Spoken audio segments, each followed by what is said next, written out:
Is this gonna be the worst movie Disney has ever produced? Disney's upcoming Snow White movie is looking like the biggest dumpster fire to come out of the company so far. Rachel Zegler, the actress playing Snow White, is actually proud of her hatred for the character and the story, calling the prince of the story a stalker, saying that she thought it was too scary and that she's maybe seen it twice across her entire life. Her love story with a guy who literally stalks her.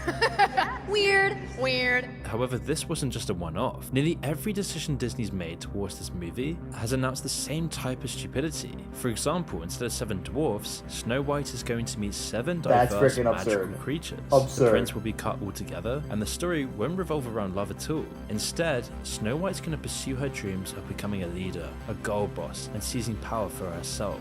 So, how did it come to this? Snow White is an essential part I just gotta say, Disney. do these people have zero creativity? Like, who do you think you are that you could just take someone else's story and put your own twist on it? Like, sure, if you want a girl boss story, why don't you go out and write your own instead of stealing someone else's story who is dead for 50 years? I don't freaking know. But do you just steal someone else's story and put your own spin on it? No. If you are such a creative mastermind, make your own freaking story.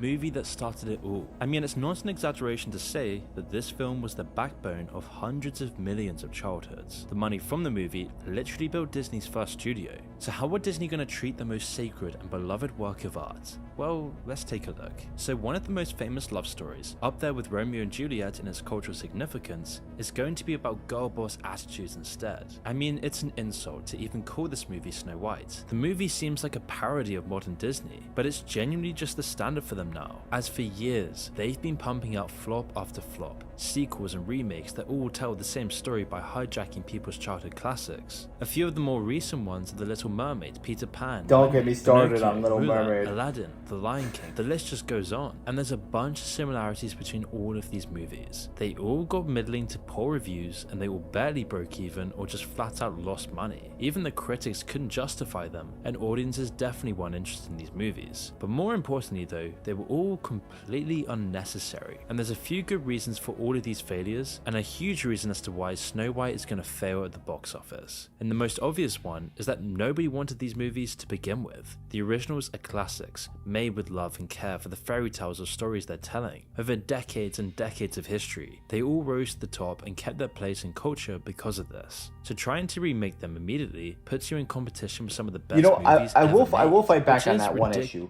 because I would say that if Snow White stuck to the story and did exactly what the original story was, made it modern with like modern actors and actresses and stuff like that, I do think it would be a very high selling movie. But I think the fact that people know they're going to be changing the story and start tampering with stuff, I think that's what's kind of putting people off.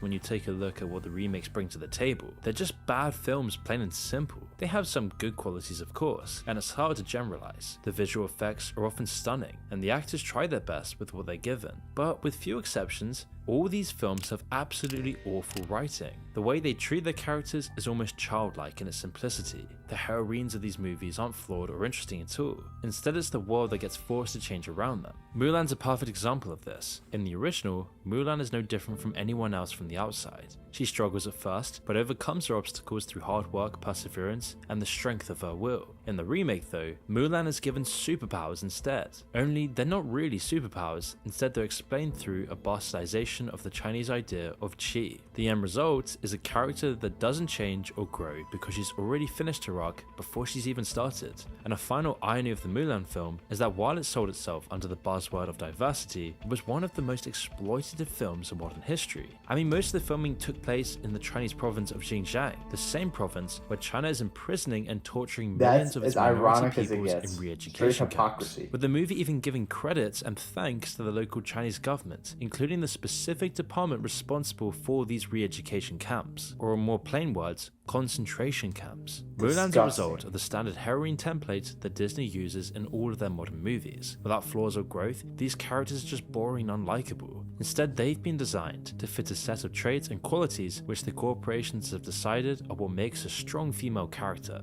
a girl boss, and they're always the most powerful character in the story, to the point where the conflict loses all of its momentum. Watching Captain Marvel feels like an episode of One Punch Man, without any of the good bits, just waiting for her to finally and effortlessly win. There will also magically gain whatever ability they need to continue the plot, like in the newer Star Wars movies when Rey gets her new healing powers or her sudden mastery of lightsaber fights. They never earn this power, but once they get it, they immediately know what to do and how to use it. At the end of the movie, they haven't learned anything about themselves actually related to their struggles and their journey. Instead, it's the world that changes and realizes their superiority. Like She-Hulk, who's almost immediately in full control of her powers. She effortlessly integrates This is into her like if they identity. made a modern version of Rocky, but instead of the training montages of him getting better and better and better, this is just like a girl boxer who just automatically a world champion without even training. Like, it just doesn't make sense in the world. Like, you can't just write together stuff that doesn't make sense, hope that people just accept it as like, oh yeah, this could happen. No, it would never happen. You actually have to put in the hours and practice.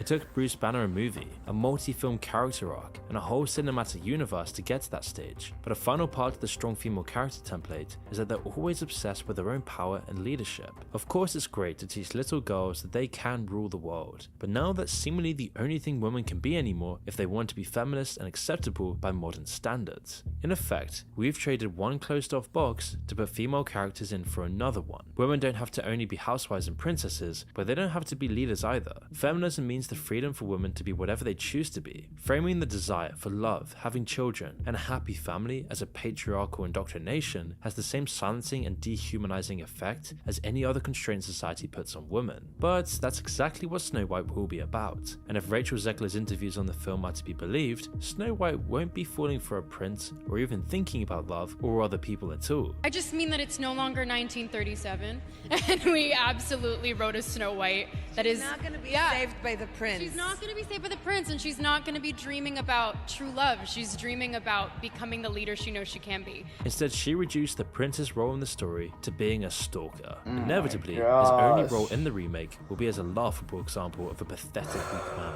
who Snow White pushes aside to pursue what's really important. Or he's just cut out entirely, never even mentioned, and never in the film to begin with. I mean, in the original, he's an essential part of the story. The movie's arcs around this, but Disney's already shown Does their that own look like a disregard stalker for to the you? source material. It isn't surprising that Zegler's barely seen the film, but it begs the question, if she hates the fairy tale and the original so much, why is she even starring in Snow White in the first place? Well, of course we all know the real reason for this. It's the same reason Disney's making the film in the first place. By pandering to this caricature of feminism, they're hoping they can cover up the bad writing and the many flaws in the premise itself, that the politically correct masses will gobble it up and use it as an example of what modern women should aspire Let it be to known. Let it be But known that this girl is not the reason that this movie's gonna be terrible. Because they would have thrown any other woman that had the same beliefs into this spot. This is Disney. This is the Disney writers and the casting people because they wanted a woman that had these beliefs. If they had a woman that wanted the traditional values of women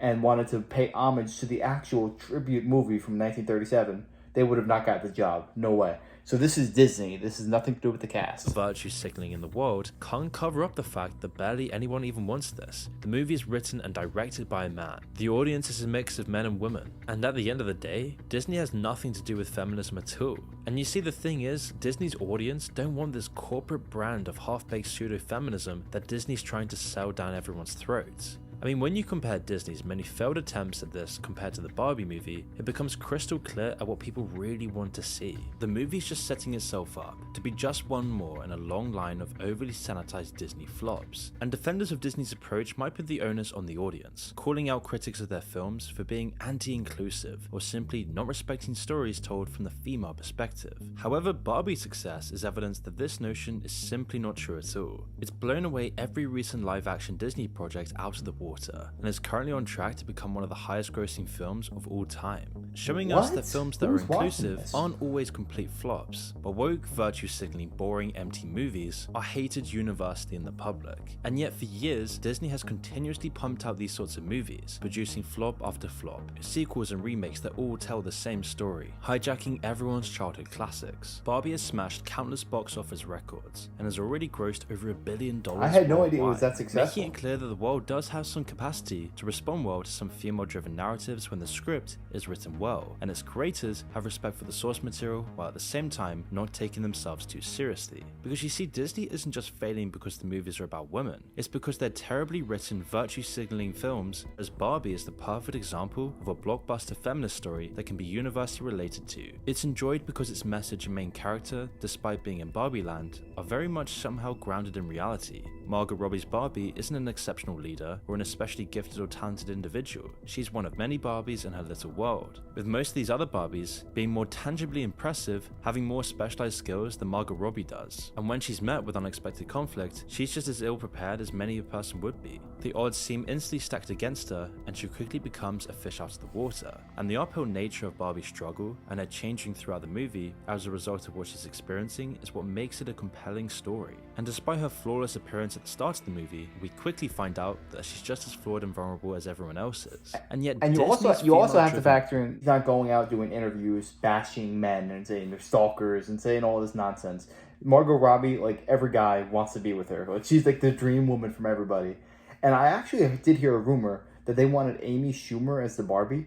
And I'll tell you right now, if Amy Schumer was the Barbie and not Margot Robbie, nobody would be watching this movie. Blockbusters seem averse to writing their protagonists this way, out of fear that they will be criticized as anti-feminist. However, it's clear that when you take a look at male-driven movies, just how flawed this logic truly is. Not every male protagonist is John McClane, James Bond, or Sherlock Holmes. Sometimes the most compelling protagonists aren't these great men we dream to be. Sometimes they're the characters who are regular, seemingly unspecial people, who when faced with conflict become great, going through a hero's journey. So not every female character needs to be a beacon of unwavering ruthlessness or bravery to be interesting or feminist. They just have to be someone a woman watching can see themselves in. And the other key element to Barbie's success is its creativity. The movie is uniquely designed, the cinematography draws you in, the set designs and creativity is engaging for all audiences. And the movie, while being far from perfect with a very questionable narrative, is still entertaining to almost everyone. There's a reason it grossed over $1 billion at the box office, because the Barbie movie took some needed risks. The jokes are surprising, the existential themes are at the forefront of the movie, and the filmmakers are unafraid to make a viewer uncomfortable at times. However, when you take a look at Disney's recent movies, they're so unwilling to take any risks, so scared to accidentally offend any particular group, that the movies end up saying nothing, and in turn, they appeal to no one. The stories are just completely sanitized and full of virtue signaling. Women don't identify with them, and men of course never want to see these movies. And perhaps the strangest part is that the box office numbers reflect all of this, with nearly all of their live action remakes raking in just a fraction of what they could have, considering the A-list cast and the popularity of the IPs. So when will Disney finally learn from this? Not this time apparently. A lot of the outrage around Snow White has been about their choices surrounding the Seven Dwarfs. It's really just a lose-lose scenario. That's actually and yet crazy. Another reason they shouldn't even make this film in the first place. You see, in the original story, they're a collection of name stereotypes, while also being dwarves on top of that. They laid the groundwork for decades of stupid jokes and prejudice, so it's inevitable that they be changed in some way, but Disney's original plan seems to have been to keep them pretty much the same. An earlier remake called Snow White and the Huntsman kept them as dwarves, but didn't actually hire any dwarf actors and just superimposed other actors' faces onto smaller bodies. However, Disney were quick to change their tune when Peter Dinklage made a statement rightfully calling them out as backwards, as it's ridiculous to preach diversity because you've hired a Latino actor for the main part, and yet you keep the disabled stereotypes in the film. So they did a 180, turning the dwarfs into nondescript magical creatures, only one of which is actually a dwarf now, which obviously isn't a good decision either. Cutting out the dwarfs may avoid the stereotype accusations, but it's all so far removed from the actual fairy tale that it's barely even Snow White anymore, with no prince, only one dwarf and a power-hungry What is he Snow White. talking about, Peter Dinklage? Shouldn't he be like the biggest advocate for getting more dwarf actors work? Are you freaking dumb? Like, you're just depriving all these actors and actresses of their opportunity to work. And he thinks he's being inclusive and all this. It's just backwards. Like, these people don't realize the hypocrisy in which they speak. Concerned with any true love, hating men and the patriarchy, it's a wonder why they're sticking with the name and not just making an entirely new film. The decision also means that Disney will be hiring way less dwarf actors, who already have trouble finding work that isn't demeaning. This all comes at the same time as Hugh Grant playing the role of an Oompa Loompa in another Charlie and the Chocolate Factory remake.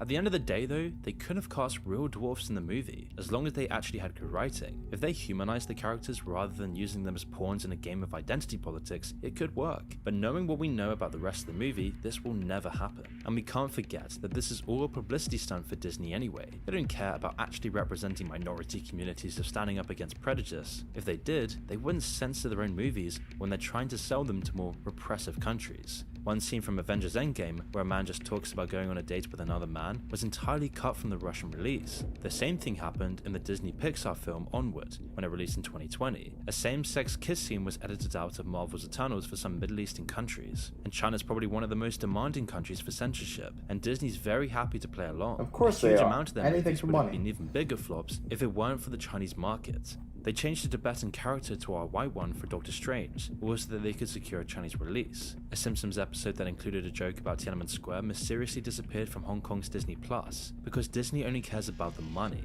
killing all of their ability to make good movies and inspire creativity. So maybe after the Snow White failure, they'll finally learn, but probably not. Absolutely, no, they're not going to. I don't even know what to say anymore. Disney lost its way, and I feel like I'm just beating a dead horse by repeating this, but it's just so sad to me because I grew up such a huge Disney fan. I love Disney. I still do. I go to Disney World almost every year. It's like my favorite place. But the people in charge of Disney are freaking ruining the name. Walt Disney is turning over in his grave. And I hate to see it. I really do. Yeah, now I'm kind of curious. What's your favorite Disney movie? Drop it in the comments. What do you think of all this Disney political correctness? Are they going too far, or is this actually justified and they should be doing this? I hope you guys enjoyed. If you did, make sure to smash the like, comment, subscribe, and take it easy, y'all. Till next time.